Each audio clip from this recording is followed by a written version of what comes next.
En octobre 1905, à l'approche d'Halloween, un groupe d'amis décide d'organiser une soirée dont l'unique but est de s'amuser à se faire peur. Les jeunes ados ont repéré un vieux manoir abandonné. Il est réputé être hanté. Le lieu est idéal pour se prêter à leur petite fête. C'est décidé, ça se passera ici. Après plusieurs jours de préparatifs, le jour J arrive enfin. Les jeunes gens sont très excités par cette incroyable expérience qu'ils s'apprêtent à vivre. Le soleil vient de se coucher, le temps est couvert, et le groupe décide alors d'entrer rapidement dans la vieille bâtisse. Le plus costaud d'entre eux pousse la lourde porte qui se présente devant eux. Elle s'ouvre. Ils sont à présent à l'intérieur. L'atmosphère est pesante, voire lugubre. Et la pièce est très sombre. Seule la lumière de la lune les éclaire. D'un coup d'œil, ils se rendent compte que les lieux sont quasiment vides. Il ne reste que quelques vestiges des derniers habitants.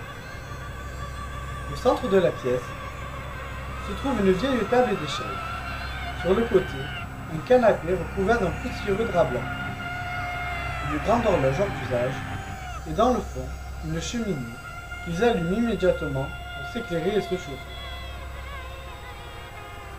Il est maintenant temps d'explorer un peu plus cette grande salle. Chacun y va de sa petite trouvaille. L'un d'eux remarque une petite trappe cachée sous un vieux tapis. Il pense immédiatement à une cachette secrète. Intrigués par leur découverte, ils tentent d'ouvrir la trappe. Celle-ci résiste, puis finalement cède. Enveloppé dans un morceau de tissu, un vieux manuscrit. Il est en assez bon état, et il raconte des histoires et des légendes. Ils s'installent donc près du feu, et tour à tour, se lisent histoire après histoire. Ils sont déjà dans l'ambiance. Les heures passent, et le temps à l'extérieur se dégrade fortement. Vent, orage, tonnerre. Il n'est pas question de partir sous la pluie. Ils décident de rester toute la nuit au manoir. La soirée se poursuit, quand tout à coup, Louis, un garçon fougueux, s'écrie « Esprit, es-tu là ?» Pas très rassuré, les autres le supplient d'arrêter. Ce n'est pas très amusant. Le jeune homme, d'un rire moqueur, insiste et prononce à nouveau « Esprit, es-tu là ?» D'un seul coup, une brutale rafale de vent brise une vitre et s'engouffre dans la pièce. Le feu s'éteint. La panique atteint la totalité du groupe, à l'exception de Louis, qui rigole en voyant ses camarades apeurés. L'horloge, qui ne fonctionnait pas à leur arrivée, se mit soudainement à retentir. Dong, dong, dong.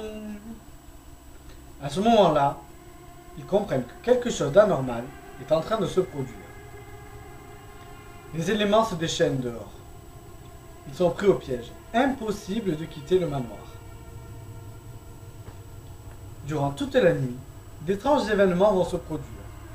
Des grincements de portes, murmures, bruit de pas. Rien ne les épargne. Ils sont pris dans la tourmente et ils vont vivre la pire nuit de leur existence. Au petit matin, Louis a disparu. Inquiet, tout le monde rejoint son domicile, mais aucun d'entre eux n'aura plus jamais de nouvelles de ce dernier. Une rumeur raconte que ce dernier a été possédé par une entité après avoir invoqué les esprits ce soir-là. Sous l'emprise du mal, il serait retourné plusieurs fois au manoir et y aurait accompli des sacrifices d'êtres humains, avant de se donner la mort à son tour. La police aurait retrouvé sur les lieux de nombreux ossements et de restes humains. Puis a fait démolir le manoir et a classé l'affaire. Et vous, qu'avez-vous prévu pour cette Halloween ?